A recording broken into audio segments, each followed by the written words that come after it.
Hey, what's up, everybody? Welcome to Simplified. It is the podcast brought to you by Training Simplified, where we examine trends, events, happenings in the restaurant industry, and try to simplify the complex. Today, I am really stoked to be chatting with Erik Oberholtzer, who is a co-founder of Tender Greens, a fine casual brand that is based out of Los Angeles. He's also the author of a book called 10-Year Plan. And in 2019, he joined a creative agency, Cohere, where he acts as an advisor to founders of conscious brands. Erik, what's up, man? Welcome. Hey, happy to be here. How you doing? Let's just dive right in because I live in Southern California. I'm in Orange County, so I've had the pleasure of being to Tender Greens, but Yeah. not everybody listening, and not all the people where you live certainly have had the pleasure of doing that. When you walk into a Tender Greens, what makes it different than when you walk into other places? Well, I think, from the very beginning, Tender Greens was meant to be, sort of the place that you would feel as though you're at home, both in, sort of the residential style and design, but also the food, the kind of food that you would want to eat on a daily basis if you had time to go to the farmer's market or the fish market and prepare it with the thoughtfulness and skill of a chef. So it's very simple food, but when you walk in, it's bright, it's airy, it's decidedly breezy, and it invites you to stay a while if you have time, but certainly will get you in and out if you're in a rush. And the kitchen's open. We really wanted to communicate that we had real chefs working, that we were cooking from scratch, and you'll be hit with the abundance of fresh produce and grilled meats right off the grill. So both visually, and I think when you walk in, just the smell of the grilled meats and the clean smell of the produce is something that would be unique to Tender Greens. You mentioned that it's run by a chef, and that's something you guys are big on. Is you trained as a chef? You were a chef by trade originally, and what does that mean that each restaurant is run by an executive chef? Like how does that make it different than other fine Well, I casual or think fast casual brands? most brands might have a culinary director, and then they have managers or others who are running the restaurant. We were very unique from the get-go, believing that we could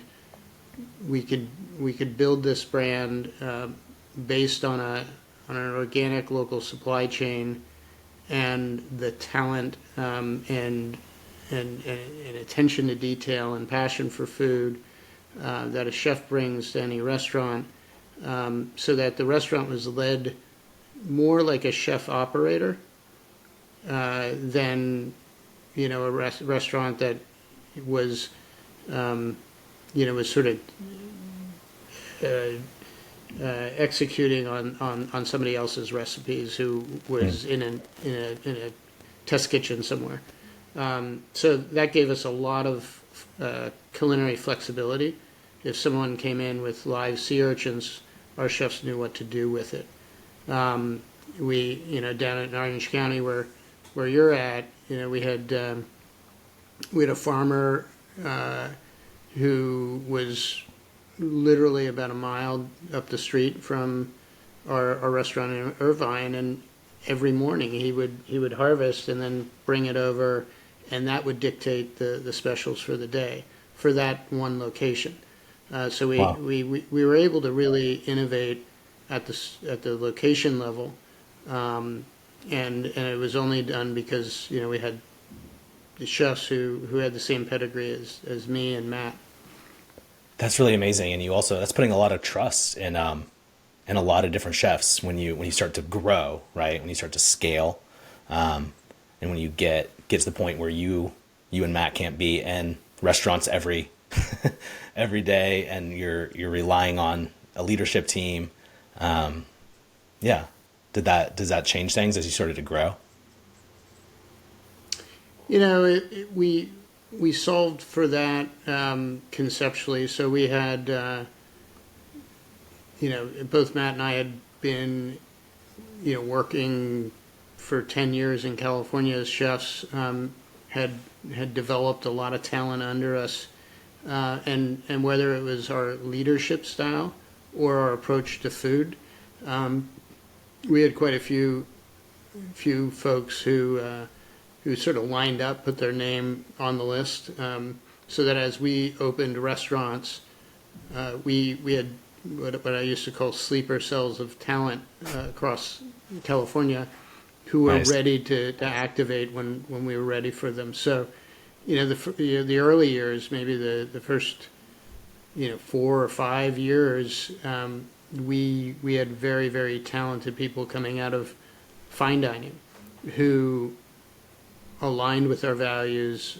We had trained in a previous life, and we just needed to train them up on tender grains, because it's different than fine dining, and it takes a minute to get used to it. And also, giving these guys an opportunity to become entrepreneurs versus just chefs, because there's part of our motivation for doing tender greens was we understood that chefs, like athletes, sort of have a shelf life, and there comes a point in your life where the hours and just the heavy lifting is not sustainable. So you have to kind of go into coaching or broadcasting or something, if you're gonna stay in this business long term, and therefore we wanted to create a pathway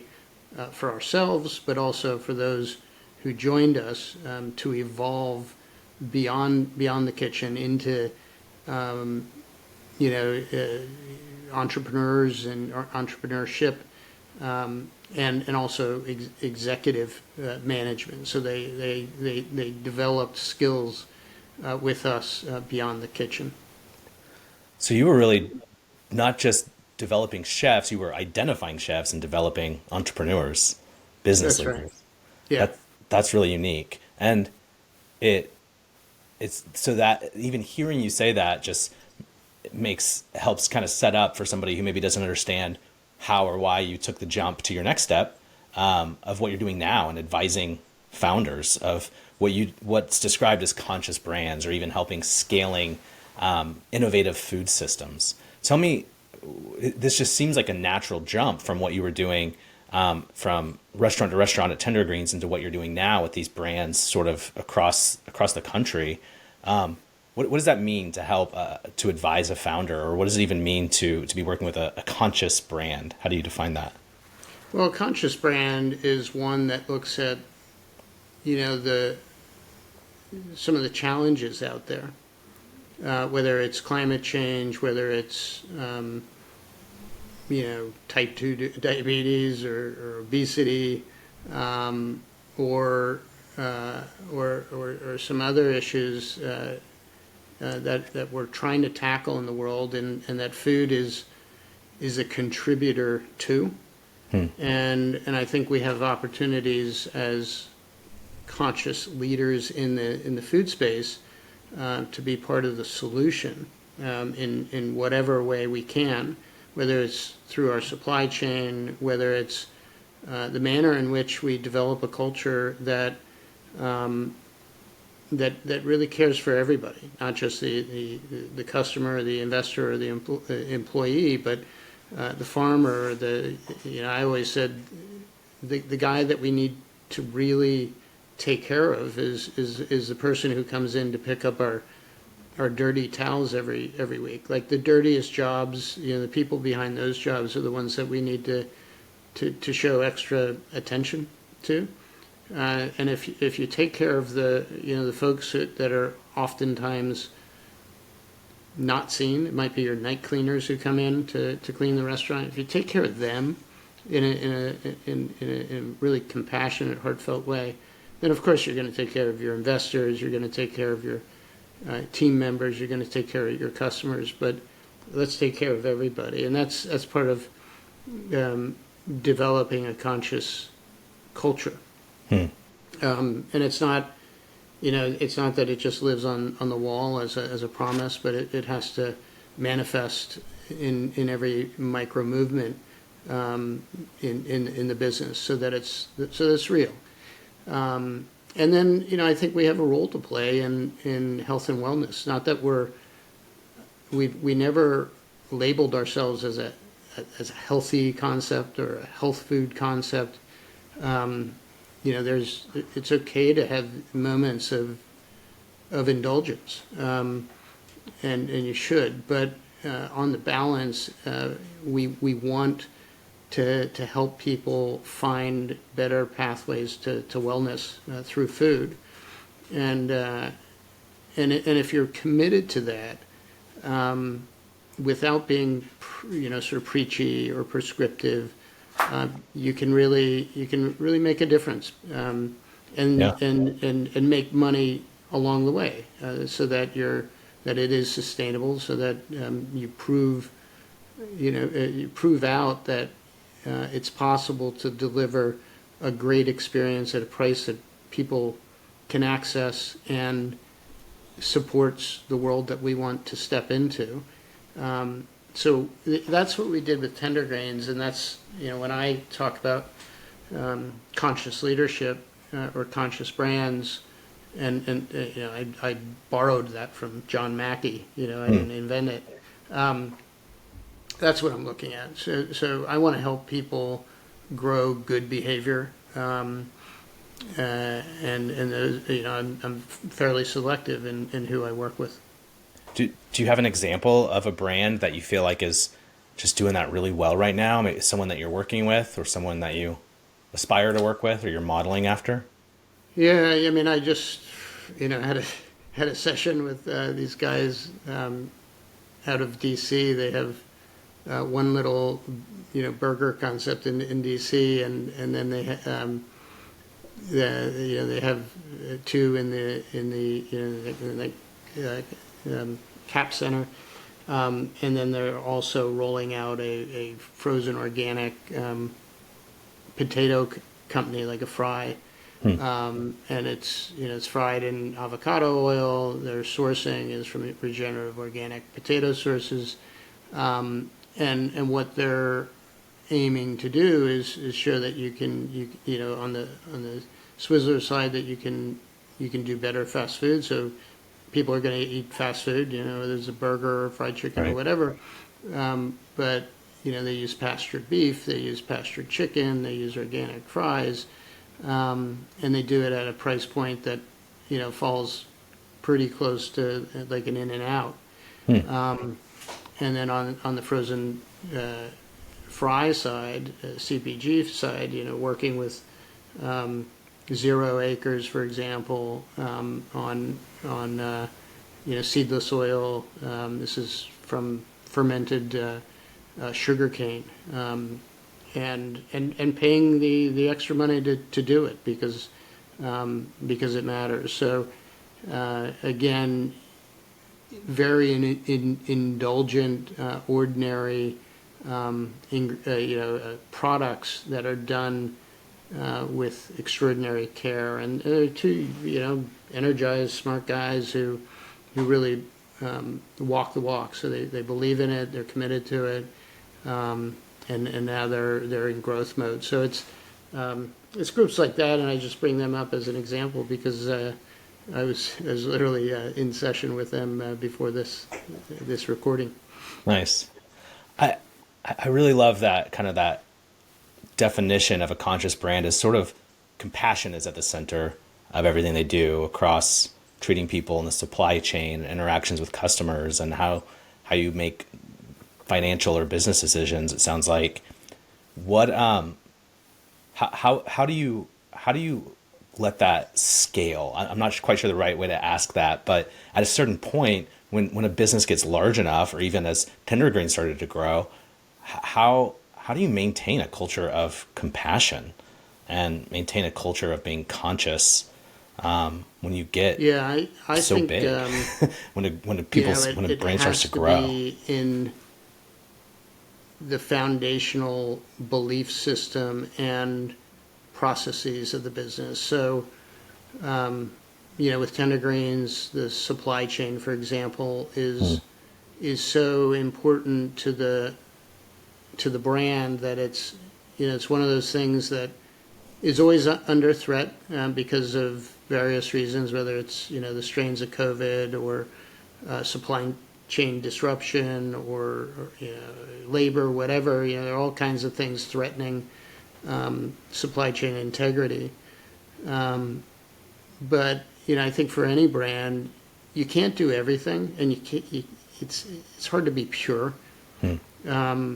So deciding what you're going to dig into and be uncompromising about, and then doing that better than anybody, and then getting some credit for it. And one of the reasons I joined Cohere, my life partner is the founder, so that was one motivation. But also That helps. Yeah. Something that we never did particularly well, almost were avoidant of, was amplifying the work that we were doing. We sort of came at the business from the kitchen and believed people will taste it, they'll feel it, they'll smell it, they'll sense it, they'll just figure it out. So we don't really have to scream from the rooftops about what we're doing. Almost the opposite of Sweetgreen, which is probably one of the most brilliant marketing groups, brands out there. I mean, they're just really, really good at getting credit for what they're doing, and they behave properly. So they back it up. They're not they're not greenwashing, but we were very muted always, and I think I probably remain relatively muted as a person. So an agency like Cohere that was built around helping brands express themselves, whether it's visually or through through voice, through digital channels, etc. It's nice to have a dozen Gen Zs around you who know what channels are relevant and can translate a message into something that will resonate with the right audience. So the power of marketing in a way that is true, is aligned with your actions, I think can be very powerful. So if you could go back to was it maybe 2009 or whatever those years were, early 2010s, would you be less muted? Well, how would you do that differently then? Yeah, it's the world was changing so quickly. When we opened, the iPhone didn't exist. Yeah. And then suddenly you have the iPhone. It was the BlackBerry, and then you had the App Store, and then you had Facebook and social and all this. And we were sort of early users of Twitter. It was an intuitive tool, but we were late to the game on Instagram, and I think there was, again, I'll use Sweetgreen as an example. Those guys were 10 years younger than us, so they were like digital natives to social, whereas we were a little we were almost aged out in a sense. And I probably, if I could go back, I'd bring someone in who could really help us and lead us in a way that was true to our voice and our culture and our style, but was savvy enough to compete with the noise that was happening probably more. And by 2013, it seemed like everybody was saying the same thing, and they were getting credit for stuff that we had been doing for years. So yeah, I think we probably would have bulked up our team sooner. And is it safe to say that that's sort of the heart of what Cohere does? Yeah, and that's what Cohere does. So, the creative team comes in and helps brands connect with their audience in a thoughtful way. And where I'm helpful is, I'm sort of the mechanic. I'm the one who goes in and makes sure that the brands are actually doing what they're asking us to amplify. Yeah, that's huge. So that there's not a delta between what's being represented and what's actually happening. Not to go out too much on a tangent here, but how do you determine that? That seems like a big task to come in and discover if there's a delta between what they're saying they do and what they actually do. What does that look like for you? We have a series of discovery questions. So, part of that is to pull out of them what they believe and what they think they want to say and what is meaningful to them. And some of those questions are follow-ups that will challenge their statements. So, someone might say, well, we purchase the the best ingredients possible. Okay, what does that mean? Yeah. Right. So qualify that. What? So does that mean, like in the Swizzler example? Does that mean regenerative organic beef, or does that mean it's just local and whatever you can get, or somewhere in between? The more they can define what it is that they're doing, the more we understand how much we can really celebrate it, or in some cases say, yeah, we're happy to help you with that messaging, but you're going to have to refine your practices because right now you're part of the problem. So it's an opportunity to still work with them and maybe help them actually close that delta if there is a disparity between what they're wanting to say and what they're actually doing. You guys can help them close that gap. Yeah, it's an absolute opportunity to and this is where nobody's perfect. Yeah. At all. So we approach every business as a process and a journey, and many times I feel like I'm a therapist to founders, and I'm just helping them along, and sometimes that's tactical and sometimes that's philosophical or emotional, and oftentimes it's also creative. So wherever the opportunity is and the courage to change and evolve, that's where we're helpful. And again, we don't sit in a place of purity. We understand that there's compromise in every business, and some of that's related to economics, some of that's related to your customer who just isn't there yet.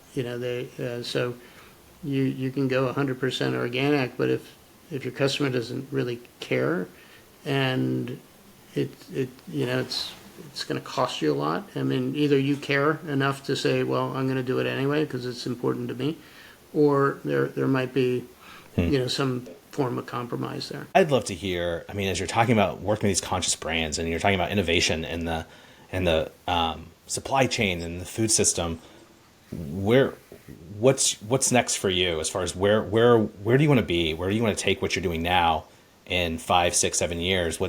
I guess the question is, what's the 10-year plan for what you're doing now? Yeah, that's a good question, and I have to admit that the past 3 years has been a difficult time to really think too far ahead. COVID, yeah, I think caused us all to just focus on the moment and getting through it, coming out of COVID, it took a while, Yeah. to really understand. And I would say, we're living in the new normal, and it's easier to look ahead.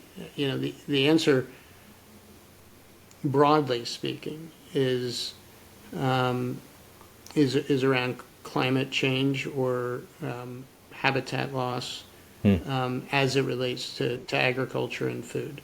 So wherever I can make a positive impact on the environment, whether it's through, agricultural choices or supply chain choices, logistics, packaging waste, that's really where my passion is centered, and that's really just an evolution of where I've always been, but it's become more intense.